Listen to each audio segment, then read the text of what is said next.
Hello', আজি ৰাতিৰ সাঁজত পৰঠা, ডিম, আলু পিঠা আৰু মাংস খাম বুলি ভাবিলোঁ। ভাবি গোটাই ল'লোঁ। আলু দুটা ধুনীয়াকৈ ৰুকি ল'লোঁ। ৰুকনিত ৰুকি লৈ পিঁয়াজ এটাও দিওঁ। পিঁয়াজো গোটাই ল'লোঁ। গুটি লৈ আলুখিনি দেখিছে কি ধুনীয়া হৈছে। তাতে পিঁয়াজ এটা দিলোঁ ঘুটি। পিঁয়াজটো দি লৈ পেলাই 3টা ডিম গোটাই ল'লোঁ।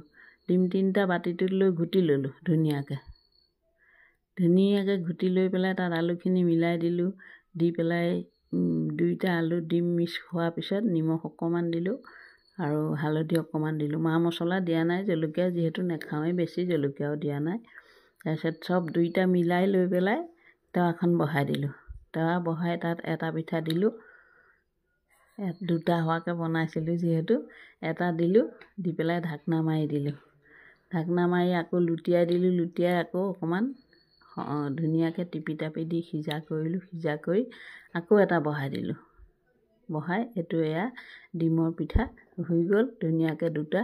কেনেকুৱা লাগে খাই। তাৰপিছত মাংস বহালোঁ। পিঁয়াজ মছলা চব একেলগে দি দিলোঁ। আজি দি মাংস বনালোঁ। মাংসখিনি ভাজি লৈ একেবাৰে মানে থুপথুপীয়া কৰিছোঁ আৰু শুকানৰ নিচিনা।